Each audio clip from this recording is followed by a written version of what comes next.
Okay, we got a great total body workout. We're going to start off on all fours and do that cat and cow.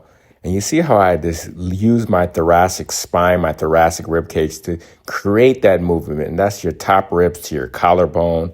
Just really generating and creating. Right arm forward, left leg back, opposite arm, opposite leg raised. Just holding, really trying to get the spine super straight. Change sides. Retracting the shoulders down my back. And you see how I turn my hands out? So beautiful. Then I come to forearm plank. Okay, and the same thing with forearm plank. That spine is super long. I elongate the back of my neck by just slightly tucking my chin in. And I like to press my palms flat onto the mat so I get that traction. Good. And I turn my hands around and let's do the cat and cow like this. So you see I'm getting a deep stretch in my wrist, especially from typing and texting all day. This is such a tremendous tool for me to do this, to really open up my wrist. Such a beautiful thing. I love it. Then I turn my hands back around. Then I go same arm, same leg, right arm, right leg, left arm, left leg. This is super awkward, but I'm still keeping my spine nice and straight, nice and neutral, retracting my shoulders down my back, and just really elongating the body, activating the core, and always breathing. And I come back to that forearm plank. This time I just lift that right foot up an inch, left foot up, and just keep on going back and forth just like this. This is really targeting the core, really getting that six pack, getting ready for the summer.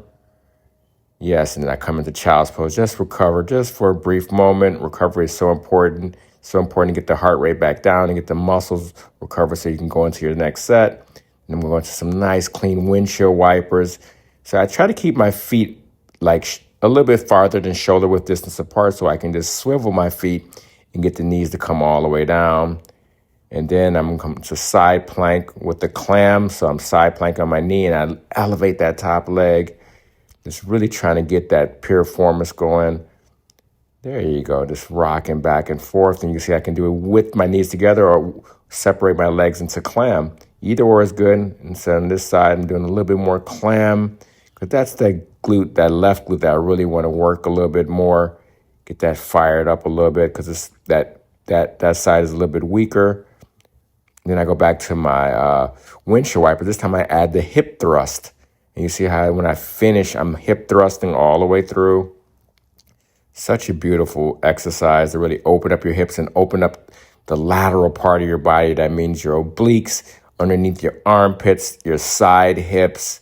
Just really getting stronger in that part of our body. A lot of times we just work out in one plane of motion, but we are three-dimensional movers and five-dimensional beings. So we have to move in three dimensions. Now you see I do the forearm plank where I just be on both of the feet and just lifting up, engaging your core, drawing my stomach in.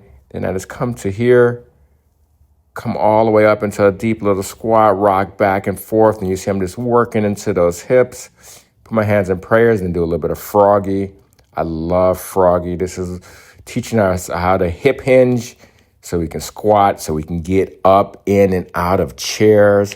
Such an important tool. And come all the way up. Give me some lateral lunges. One of the most overlooked exercises are the lateral lunges, but we move a lot sideways, especially if you're out there playing racket sports like I am, playing that tennis, playing that beach tennis, playing that pickleball. You need to have good lateral strength because this strengthens your knees and prevents you from getting ACL tears and other knee injuries.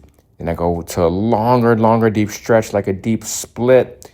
Just really opening up my inner groin and opening my upper back. Then I do a nice little spinal twist, opening up that thoracic spine really deep. And this is such a great tool right here. And I come all the way up, back to my side lunges. You see how I hinge into that hip? You see how deep I get in there? It's really just opening up the inside part of my body, that groin part, my internal rotators of my hips. And then it's getting really strong. And that's it, y'all. Be limitless. Peace.